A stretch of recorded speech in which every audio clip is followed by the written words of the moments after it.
ছাত্র শিবির হচ্ছে এখানে কিছু হচ্ছে গত ১৫ বছর ফ্যাসিস্ট আমলে যে বিচার বহির্ভূত হত্যাকাণ্ডগুলো হয়েছিল আর কি, যেখানে হচ্ছে বিএনপির নেতারাও ছিল, জামাতের নেতৃবৃন্দরাও ছিল, সেগুলোর একটি পোর্ট্রেট এখানে তুলে ধরা হয়েছিল আর কি। সেটাকে বাম সংগঠনগুলো এবং অন্যান্য যে ছাত্র সংগঠনগুলো আছে তারা হচ্ছে ভিন্ন নেগেটিভে আখ্যায়িত করেছে। যেমন তারা সেটাকে ৭১-এর দিকে নিয়ে গেছে আর কি, যেটা ছিল সম্পূর্ণ একটা বিচার গত ১৫ বছরের ফ্যাসিস্ট আমলের যে বিচার বহির্ভূত হত্যাকাণ্ড ছিল সেটার একটা পোর্ট্রেট। কিন্তু তারা সেটাকে ভিন্নভাবে উস্কে দিয়ে গতকাল সারা রাত ধরে তারা এখানে একটা ক্লেশ তৈরি করার চেষ্টা করেছে আর কি।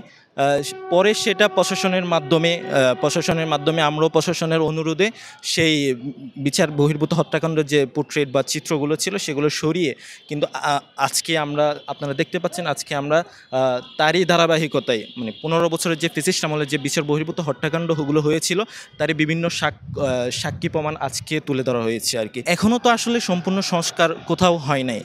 শেখ হাসিনা একজন তো আর রাষ্ট্র পরিচালনা করে না। শেখ হাসিনার যে আমাদের যে আমলা সচিবরা আছে সবাই মিলেই তো দেশটা পরিচালনা করে, কিন্তু এখনও আপনি মেসিভ কোনো আমলাতান্ত্রিক কোনো পরিবর্তন দেশের মধ্যে আনা যায়নি। তারা এখনও বসে আছে, কিন্তু তাদেরকে বাদ দিয়েও তো আবার দেশ চালানো সম্ভব না।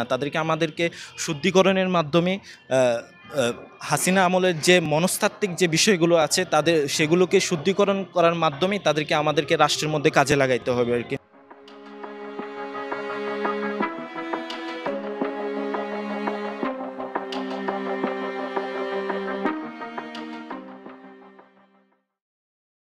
এটা তো একটা স্বাভাবিক প্রক্রিয়া।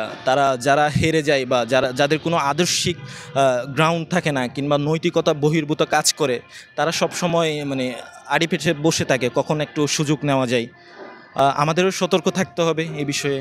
আমাদের দেশ স্বাধীন হওয়ার পরে তখন বঙ্গবন্ধু শেখ মুজিবুর দালাল আইনের মামলা করছিল। মামলা করার পরে এই দালাল আইনের মামলার মধ্যে আমরা যা ইতিহাস থেকে যা বই পুস্তক থেকে পাইছি, দালাল আইনে এই সাইদি নিজামি এদের নামে কোনো মামলা ছিল না, এদের নামে কোনো থানায় বা জিডিও ছিল না।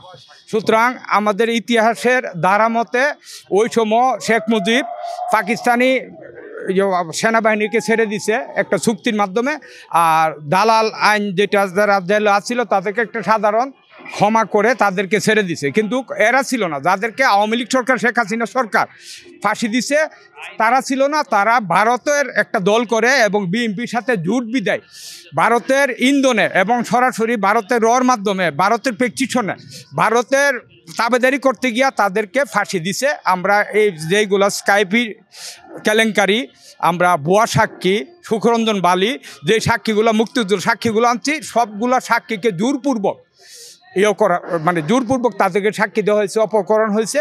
এবং যেগুলো আপনারা দেখছেন মানে সিনহা বাইরে গিয়ে আমেরিকা গিয়ে বলছে যে আমাকে বাধ্য করা হয়েছে, এবং স্কাইপ কেলেঙ্কারিতে এটা পরিষ্কার হয়ে গেছে। এবং প্রত্যেকটা বর্তমানে রায় দিয়েছে, প্রত্যেকটা ছিল আমাদের চোখের সামনে মিথ্যা অভিযোগের মাধ্যমে এই ফাঁসি দেওয়া। আর বিশেষ করে আওয়ামী লীগ বিরোধী দলগুলোকে দমন করার জন্য এমন কিছু করে নাই। এবং জামাত নাই, বিএনপি নাই, বিরোধী দল হইলেই হয়েছে। এবং তার প্রতিপক্ষ মনে যাকে করছে তাকে গুম করছে, খুন করছে, মামলা দিছে। এমনকি এটা এমনভাবে নিছে গ্রাম পর্যায়ে পর্যন্ত ছড়াই নিছে। আমরা গ্রামেও এই অবস্থা। আমি ঢাকা থেকে আমার গ্রামে মামলা দিয়ে বসে, কী অপরাধ? আমি বিএনপি করি, আমি ঢাকা মামলা, যদিও মামলা অনেক কী হয়েছে, হয়রানি হয়েছে, বাড়ি থাকতে পারি না, যাইতে পারি নাই। তো এমন অত্যাচার 15-16 বছর আমরা শুনছি। যাই হোক, আল্লাহর একটা কুদরত ছিল।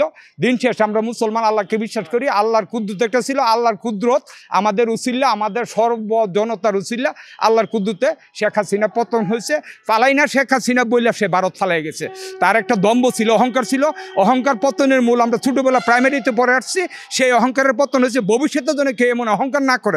আমি এই ফেসিবাদ ভবিষ্যতে বাংলাদেশে তৈরি না হয়। যাদেরকে অন্যায়ভাবে ফাঁসি দেওয়া হয়েছে তাদেরকে মানে ছবি ছিল, এবং আমাদের বিএনপি সালাউদ্দিন কাদের চৌধুরীও ছিল। কিন্তু তাদের কিছু বাম রাম যেগুলো শাহবাগী ছিল, তারা মব সৃষ্টি করে, তারা আন্দোলন মিছিল করে। এগুলা প্রশাসনের মধ্যে কিছু হাসিনার ফেসিস্ট আছে, এদের কিছু দিচ্ছে, তারা কিছু ইন্ধন দিচ্ছে। এদের ইন্ধনে ওইগুলো সরাইয়া সরাইতে মানে বাধ্য হয়েছে বা সরাইছে, কিন্তু সরাইলে কী হবে? আজকে তো তারা আবার যেইগুলা যারা প্রতিবাদ করলো, যারা করলো, আজকে সরানা, আজকে তো এখানে ডকুমেন্টগুলো নিয়ে আসছে খালেদা জিয়া কী বলছে এবং তৎকালীন মুক্তিযোদ্ধা কী বলছে, বিচারপতি উবাইদুল, বিচারপতি নাসিম, এরপরে শফিক, সিনহা, তারা কিন্তু তাদের ডকুমেন্ট সহকারে তারা উপস্থাপন করে। আজকে কী সরাবে? তারা শাহবাগীরা কোনো সময় চায় না এই দেশের মানে ইসলামী শক্তি বা জাতীয়তাবাদী শক্তি এই দেশে প্রতিষ্ঠিত হোক। আমি স্বাধীনতার আগের জন্য স্বাধীনতার 53 বছর এই পর্যন্ত দেখি নাই যে এই দেশের সাম্য হয়। অনেক সরকার আসছে, শেখ মুজিব পারছে, আইসা 72-এ আইসা শেষ, তাকে আমরা সম্মান দিয়ে এই দেশের মানুষ ইজ্জত দিয়ে তাকে ক্ষমতায় বসাচ্ছে। সে ক্ষমতা বসা সে ক্ষমতা লুপ সহ্য করতে পারে না পারে, সে ইয়েতে বাকশাল করছে, বাকশাল করে আমাদের জনগণের কণ্ঠ রুট করে পত্রিকা লুট করছে। এবং তার এই যে তুফাইল, সে তুফাইলের রক্ষী বাহিনী দিয়ে এই দেশের যারা বিরোধী, তখন বিএনপি ছিল না, শুধু একটা কিছু দল আছিল বামপন্থী দল, জাসদ, ওগুলাকে যে সেইভাবে দম্ভ করতো, মেরে বিভিন্ন রাত্রে বাসায় থেকে নিয়ে গেছে, যেভাবে শেখ হাসিনা গুম করতো, তার বাবা এইভাবে রক্ষী বাহিনী তুফাইলের নেতৃত্বে রক্ষী বাহিনী গুম করছে, খুন করছে। এই দেশের মানুষগুলোকে, লাশগুলো তখন নদী নালায় পাওয়া যেত।